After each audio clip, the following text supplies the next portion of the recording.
Frontline fans, welcome back to Comic Frontline and fans. You're back with me, Mike Spider Slayer, getting ready to do that all-important comic book review so you, the fans, can make a decision what comics to buy.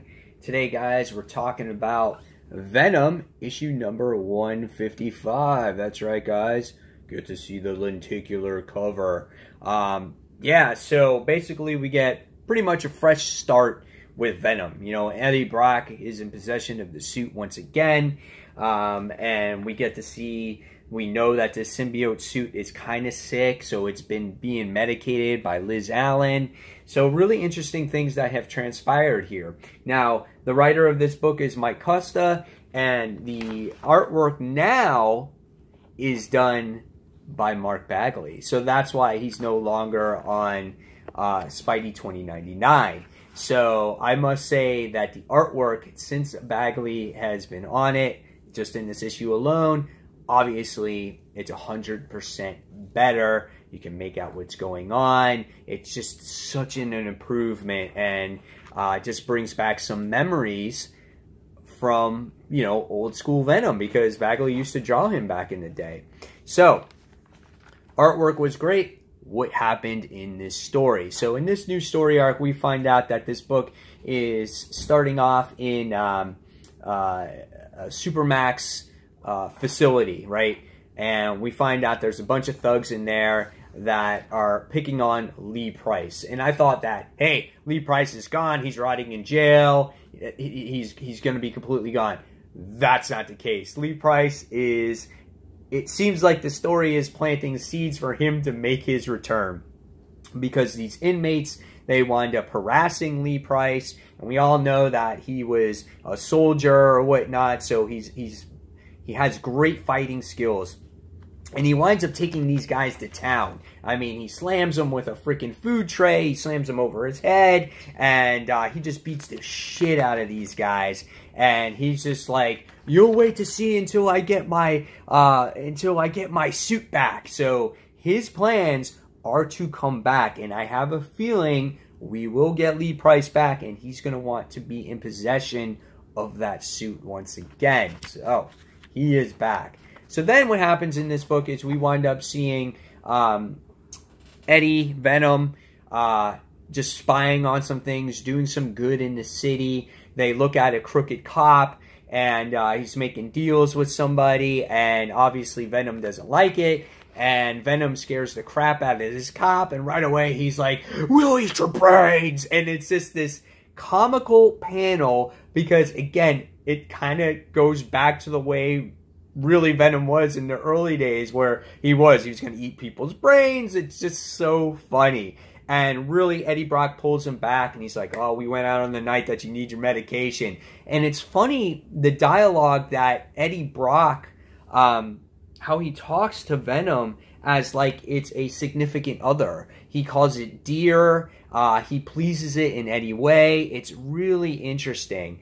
And we see that Eddie now needs to find a job. So he tries to go to the fact channel to find a job. And when you look at one panel, when he's talking to the lady by the name of Jennifer Kale, you know, it's like a tabloid magazine, and some of the things in there is like, what was it? I'm having Galactus's baby, and there's some just funny things in the background that if you take your time, you'll read it.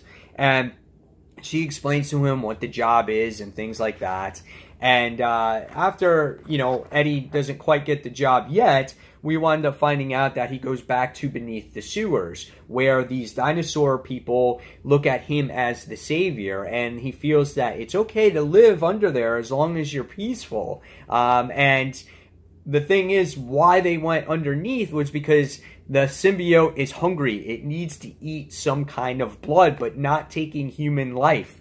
So what happens is the dinosaur people are cooking up some moloids, that's how you say them, and he feels that it's not right. So after this crazy little battle with these creatures and whatnot, we wind up finding out that we can see that Venom is all for saving life without, you know, no matter what it is, what's the cause. So it's kind of a touching moment to see a more humanized form of Venom here.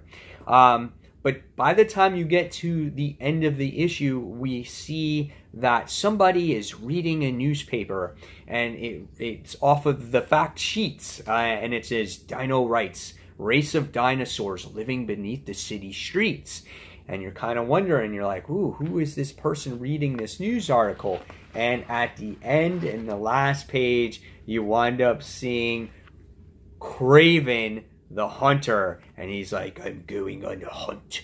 And that is awesome, and he is drawn beautifully, and it was so cool.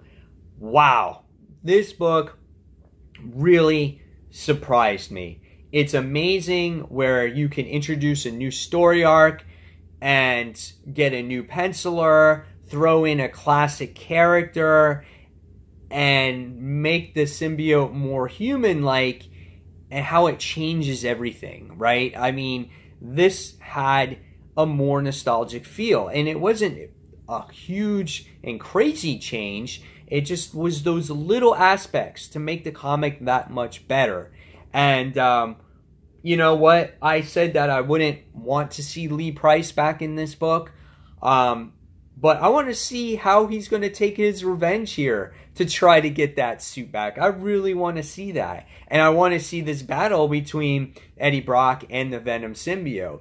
And I also want to see Eddie Brock's character development on if he gets this job, if he physically starts working there, like, is he going to be a reporter again? So that goes back to his roots as well. So this makes out to be a very entertaining book. It was much better than I actually anticipated, and it's really good when you have this clean artwork and you can really appreciate, you know, the writer and the artist, how they go in sync and can tell a awesome story, unlike where I read Scarlet Spider the other day, and you have, you know, Peter David telling the story, but the artwork doesn't quite match up with the story. This matches up perfect. I really enjoyed this book. I gotta give this one a 4.25 out of 5 stars, maybe 4.5. This is a really good book. I have a feeling it's going to be a hard week. So guys, in the comments below, tell me what you thought of Venom issue number 155. Did you like it as much as I did? Did you feel it was more of the same old shit? Did you think it was boring? Did this kind of live up to the height of Legacy here? So guys, as always, thank you for watching Comic Frontline.